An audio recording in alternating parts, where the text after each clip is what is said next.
La solitude des intelligents ne naît pas de l'abandon. Elle naît de la perception brutale que la plupart des gens vivent à une surface confortable, tandis que certains plongent dans des profondeurs qui blessent. Il n'y a pas de romantisme dans cette condition. Il y a le poids de porter une lucidité que personne n'a demandée, mais qui ne peut être désactivée. Ceux qui voient trop découvrent tôt qu'appartenir exige de mentir, que la vraie connexion est rare, et que le silence devient un refuge, parce que parler fatigue plus que se taire. Schopenhauer affirmait que la solitude est le destin de toutes les âmes élevées, mais pas par supériorité, par impossibilité de coexister avec des illusions dont les autres ont besoin pour survivre. La douleur de l'intelligent ne vient pas du manque de personnes autour, elle vient de l'absence d'équivalence mentale, de l'épuisement à simplifier des pensées complexes pour les faire tenir dans des conversations superficielles, de la violence interne de feindre l'intérêt là où il n'y a que du vide. Ce scénario ne réconfortera pas. Il exposera la vérité crue sur le prix de la conscience élargie et pourquoi la lucidité exige l'isolement comme impôt inévitable. La solitude commence bien avant l'absence physique de personne. Elle commence au moment précis où l'esprit perçoit que la plupart des relations sociales se maintiennent par un mensonge émotionnel organisé. Ce n'est pas du cynisme, c'est une observation directe. Ceux qui développent une conscience profonde comprennent vite que pour être acceptés dans les groupes, ils doivent exécuter un scénario social qui corrompt leur propre authenticité. Ils doivent être d'accord avec des opinions qu'ils jugent superficielles. Ils doivent rire de blagues qu'ils ne trouvent pas drôles. Ils doivent montrer de l'intérêt pour des sujets qu'ils considèrent insignifiants. Ils doivent se rabaisser pour ne pas menacer les égos fragiles autour d'eux.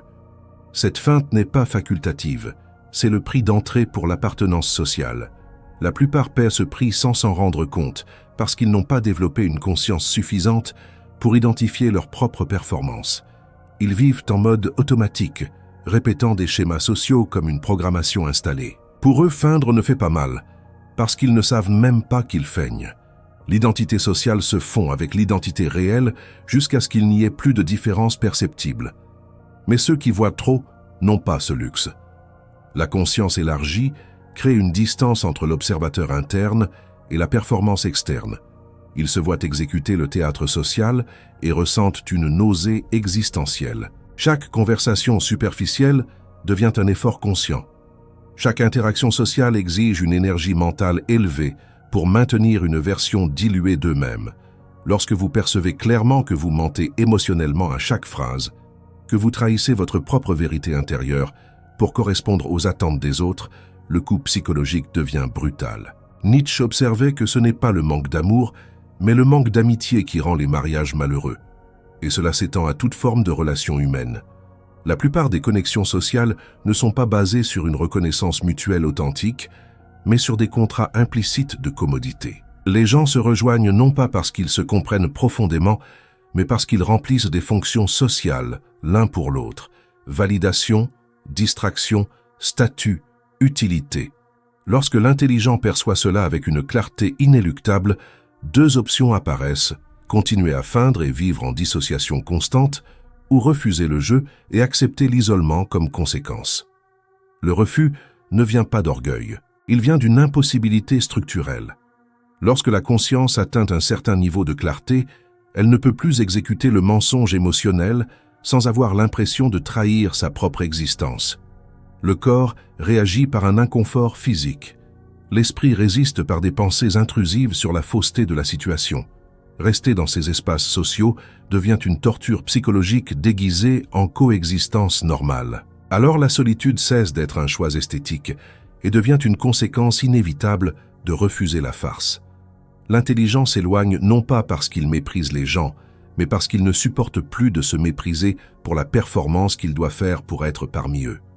Il existe une dangereuse illusion culturelle selon laquelle l'intelligence apporte une protection émotionnelle, comme si penser profondément créait un bouclier contre la souffrance.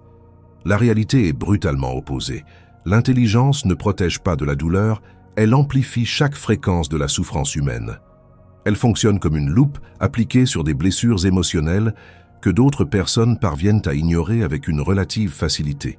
Ceux qui voient trop ne peuvent pas désactiver le mécanisme d'analyse. L'esprit fonctionne en mode d'observation constant, traitant des couches de signification qui passent inaperçues pour des consciences moins attentives. Une conversation décontractée porte un sous-texte émotionnel complexe qui doit être décodé. Un rejet social n'est pas seulement un événement isolé, mais une donnée qui se connecte à des schémas historiques d'exclusion et déclenche des réflexions sur la nature humaine, tribale et les mécanismes d'appartenance. Rien n'est simple, tout se déploie en une complexité qui exige un traitement mental continu. Ce traitement coûte cher. Le cerveau consomme une énergie disproportionnée pour maintenir ce niveau d'activité cognitive. Il n'existe pas de véritable repos mental. Même dans les moments de loisirs physiques, l'esprit continue de travailler, d'analyser, de connecter, de questionner. Schopenhauer décrivait cela comme une malédiction déguisée en don, lorsqu'il affirmait que le talent atteint une cible que personne d'autre ne peut atteindre, le génie atteint une cible que personne d'autre ne peut voir. Mais atteindre des cibles invisibles n'apporte pas de confort. Cela apporte la solitude de celui qui vise des directions dont les autres ne perçoivent même pas l'existence.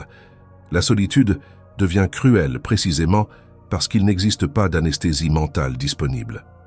Les gens ordinaires possèdent des mécanismes psychologiques automatiques de défense qui filtrent les informations douloureuses. Ils vivent dans un déni fonctionnel qui leur permet de traverser la vie sans s'effondrer existentiellement. Ils parviennent à croire à des récits simplifiés sur la réalité, le but et le sens. Ils parviennent à se distraire avec des divertissements superficiels et à oublier temporairement la nature absurde de l'existence.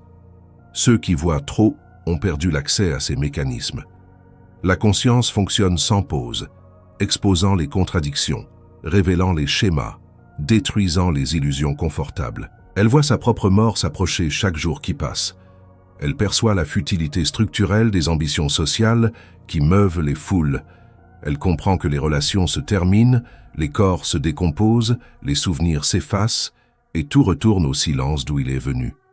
Porter cette conscience tous les jours, à chaque instant, sans pouvoir l'éteindre, crée un poids émotionnel que les gens ordinaires n'expérimenteront jamais. L'intelligent ne peut ignorer ce qu'il voit. Il ne peut pas simplifier des réalités complexes en slogan de motivation. Il ne peut pas croire sincèrement aux promesses vides de bonheur permanent. La clarté mentale, qui permet de voir à travers les illusions sociales, enlève également les amortisseurs psychologiques qui rendent la vie supportable. Dietrich Bonhoeffer a saisi cette condition lorsqu'il a écrit que la stupidité est un ennemi du bien plus dangereux que la méchanceté, non pas parce que les stupides sont mauvais, mais parce que la stupidité protège du poids de la conscience. Ceux qui ne voient pas profondément ne portent pas le fardeau de voir. Ils vivent à une surface confortable, tandis que l'intelligent plonge dans des profondeurs qui coupent. L'isolement de l'intelligent ne se produit pas par arrogance ou mépris des gens. Il se produit par une intolérance structurelle à la superficialité qui domine la plupart des interactions humaines. Les conversations sociales courantes suivent des scripts prévisibles qui évitent la profondeur à tout prix. Les gens échangent des mots sans échanger de signification réelle. Ils parlent du temps, du travail, des divertissements, des potins sur des tiers. Ils évitent les silences inconfortables par un bruit verbal qui ne communique rien de substantiel. Pour ceux qui ont développé une conscience profonde, participer à ces interactions est comme essayer de respirer dans une pièce avec peu d'oxygène. L'inconfort est physique, pas seulement mental. Chaque minute passée dans une conversation superficielle draine une énergie qui pourrait être appliquée à une pensée productive. Chaque phrase échangée sur des sujets insignifiants semble être un gaspillage de temps fini qui s'épuise à chaque seconde. L'esprit de l'intelligent ne peut pas s'engager véritablement dans la superficialité parce qu'il est calibré pour rechercher le sens, les schémas, les vérités plus profondes.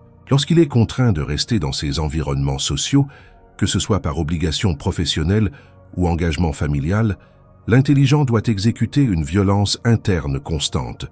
Il doit supprimer les pensées qui surgissent naturellement. Il doit feindre l'intérêt là où il n'y a que de l'ennui. Il doit être d'accord avec des opinions qu'il considère comme des simplifications grotesques de réalités complexes. Chaque interaction devient une performance théâtrale qui exige un effort conscient pour être maintenu. Pire encore, l'intelligent perçoit rapidement quand tout est théâtre. Il voit à travers les masques sociaux que les gens portent. Il identifie les émotions artificielles, les sourires forcés, les gentillesses stratégiques. Il perçoit quand quelqu'un parle juste pour combler un silence inconfortable. Il reconnaît la manipulation émotionnelle déguisée en préoccupation authentique. Cette clarté perceptive transforme les interactions sociales en une expérience épuisante de décodage constant de la fausseté. Nietzsche a décrit ce phénomène en affirmant que ceux qui furent vus danser furent jugés fous par ceux qui n'entendaient pas la musique. L'intelligent entend des fréquences de signification qui passent inaperçues pour d'autres. Il voit une danse là où d'autres ne voient que des mouvements aléatoires. Mais cette perception élargie n'apporte pas de joie. Elle apporte l'isolement de celui qui perçoit seul, tandis que les foules vivent dans un consensus confortable de superficialité. La solitude surgit comme un refuge nécessaire, même en sachant que ce refuge fait aussi mal. Être seul physiquement est moins douloureux que d'être seul mentalement au milieu de la foule. Le silence de la solitude est plus honnête que le bruit vide de conversations qui ne disent rien. Rester dans des environnements sociaux superficiels corrode la santé mentale de l'intelligent parce que cela exige une trahison constante de sa propre nature. Alors l'éloignement se produit non pas comme un rejet des gens, mais comme une préservation de sa propre intégrité psychologique. L'intelligent apprend que la plupart des relations humaines sont des transactions utilitaires déguisées en connexions émotionnelles. Les gens se cherchent les uns les autres pour combler des vides, pour la validation de l'ego, pour la distraction des problèmes internes. Rarement cherche-t-il une vraie rencontre où les consciences se touchent en profondeur. Lorsque l'intelligent reconnaît cela avec une clarté totale, il ne peut plus participer au jeu sans ressentir une nausée existentielle. La solitude cesse d'être un problème et devient la seule réponse possible pour ceux qui n'acceptent pas de vivre dans un mensonge permanent. L'intelligence crée un abîme invisible entre ceux qui voient profondément et ceux qui vivent en surface. Ce n'est pas un abîme de supériorité morale ou de valeur humaine.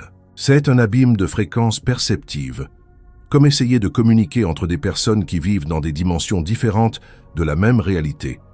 L'intelligent voit des couches, des nuances, des connexions et des schémas qui restent cachés aux consciences moins attentives. Cette différence perceptive rend la connexion authentique presque impossible. Le problème n'est pas de trop parler. Il est de parler et de ne pas être compris dans la profondeur de ce qui est communiqué. L'intelligent apprend tôt que ces mots atteignent les oreilles, mais ne pénètrent pas les consciences. Les gens écoutent, mais traitent une signification superficielle, tandis que l'émetteur tentait de communiquer une vérité complexe.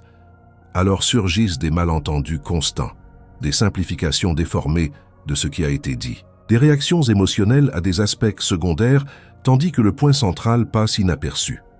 Avec le temps, l'intelligent parle moins. Non par arrogance, mais par économie d'énergie émotionnelle. Il perçoit que presque personne ne veut vraiment comprendre. Ils veulent réagir, valider leurs propres opinions préformées, ou utiliser la conversation comme une scène pour exposer leurs propres pensées sans intérêt authentique pour ce que l'autre dit. Un dialogue véritable, où les consciences se rencontrent et construisent une compréhension mutuelle, devient une extrême rareté. Partager des pensées profondes génère de l'étrangeté ou un rejet direct. L'intelligent apprend à calibrer ce qu'il peut dire en fonction de l'environnement et des personnes présentes.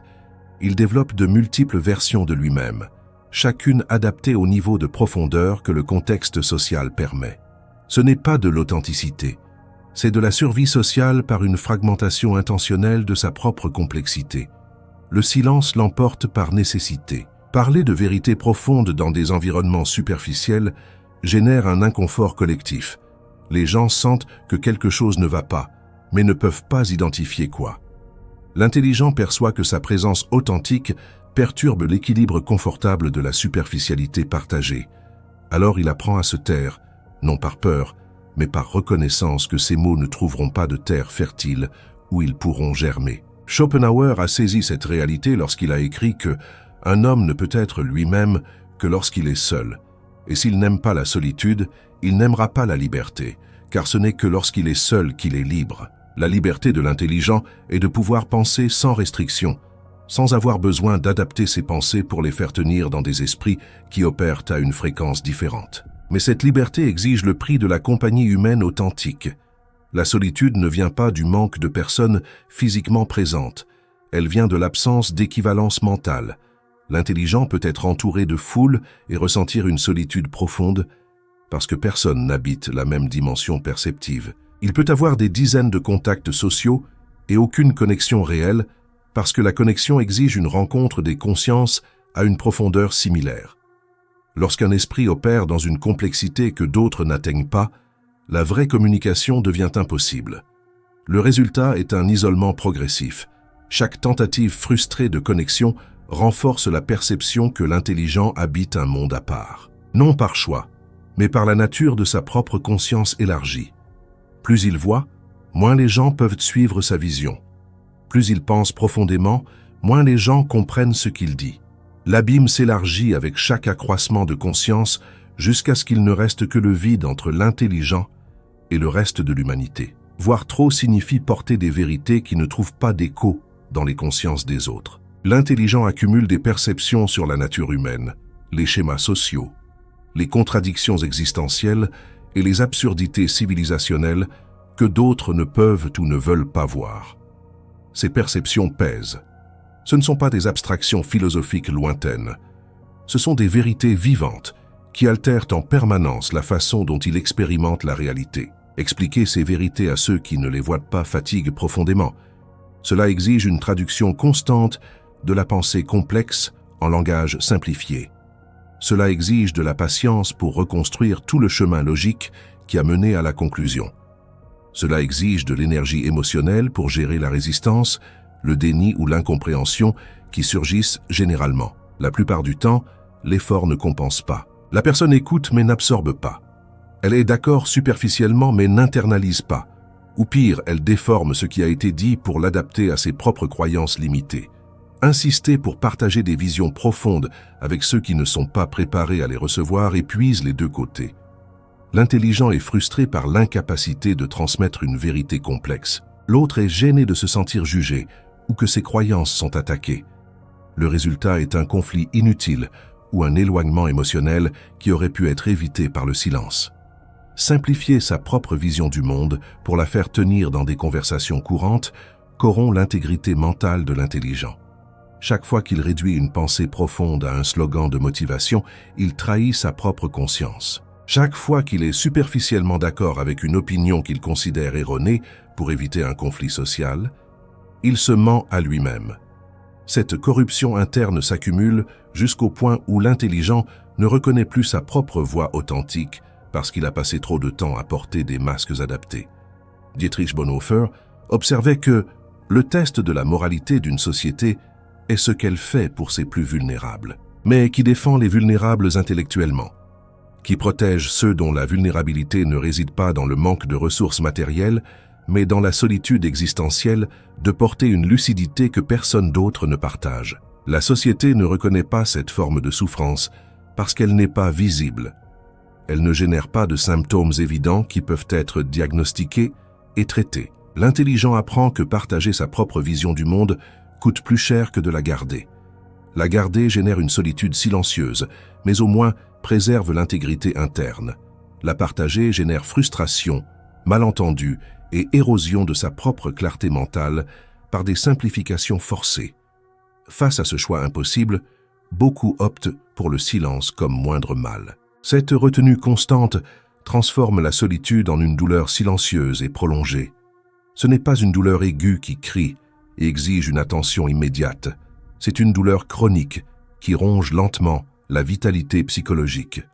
L'intelligent porte le poids de vérités non partagées comme un sac à dos invisible que personne d'autre ne voit, mais qu'il sent à chaque mouvement. Chaque pensée profonde qui surgit et meurt en silence parce qu'il n'y a personne avec qui la partager ajoute plus de poids à la charge. L'ironie brutale est que plus l'intelligent voit, plus il est seul. La clarté qui devrait être libératrice devient une prison.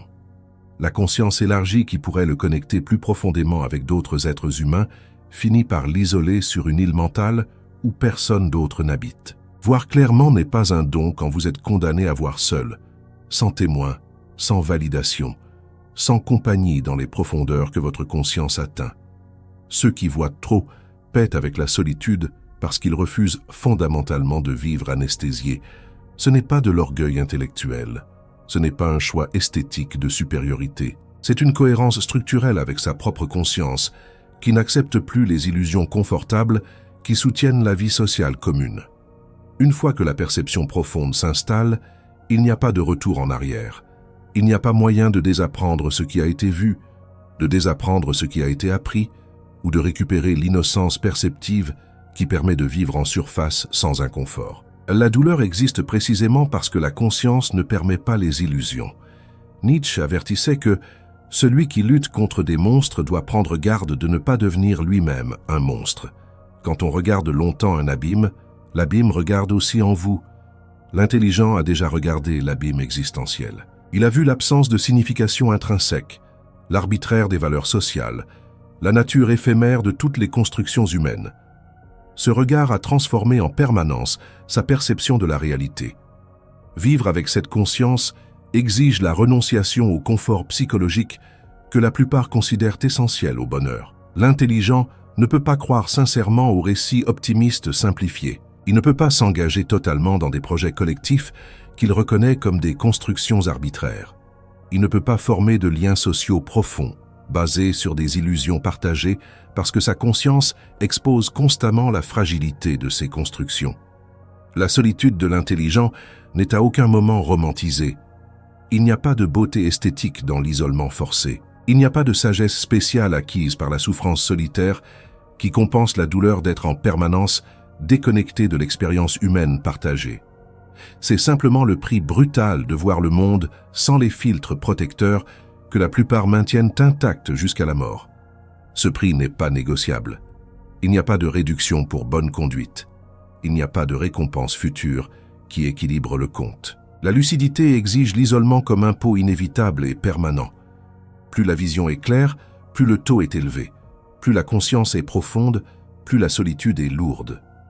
Le seul choix réel est entre accepter ce coup ou tenter de supprimer sa propre conscience par des distractions, des addictions, ou le conformisme social qui corrode l'intégrité interne. Schopenhauer concluait que la vie oscille comme un pendule, d'avant en arrière entre la douleur et l'ennui.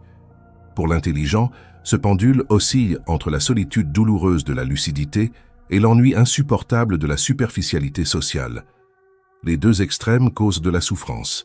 Il n'existe pas de point d'équilibre confortable, seulement un choix conscient quant à la forme de souffrance la plus supportable ou la plus alignée avec sa propre nature. La vérité finale que peu admettent est que l'intelligence profonde n'apporte pas le bonheur. Elle apporte la clarté, et la clarté révèle souvent des réalités qu'il serait plus confortable de ne pas connaître. L'intelligent voit à travers les voiles qui protègent la santé mentale des gens ordinaires. Il perçoit des schémas qu'il serait préférable d'ignorer. Il comprend des dynamiques sociales qui détruisent les illusions nécessaires à l'appartenance. Cette vision pénétrante est un fardeau permanent qui ne peut être déposé nulle part.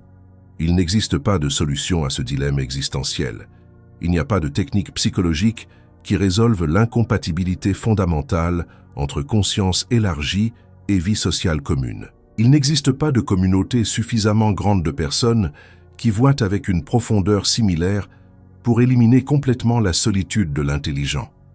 Il est structurellement condamné à porter le poids de perceptions que d'autres ne partagent pas, de vérités que d'autres ne voient pas, et d'une conscience que d'autres ne supporteraient pas s'ils l'avaient. La seule honnêteté possible est de reconnaître cette condition sans édulcorer la réalité. La solitude de l'intelligent est réelle, elle est douloureuse et elle est inévitable. Ce n'est pas une phase temporaire qui passe avec la maturité. Ce n'est pas un problème qui se résout avec une thérapie adéquate.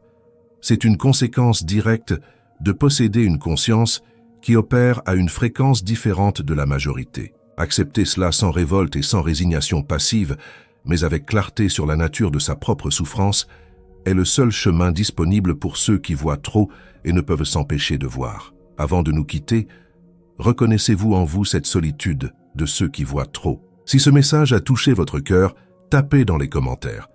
Je vois trop pour appartenir. N'oubliez pas de partager ce contenu avec ceux qui ont besoin de comprendre que leur solitude n'est pas une faiblesse. Activez la clochette et abonnez-vous pour plus de philosophie brutale sur la condition humaine. À la prochaine vidéo.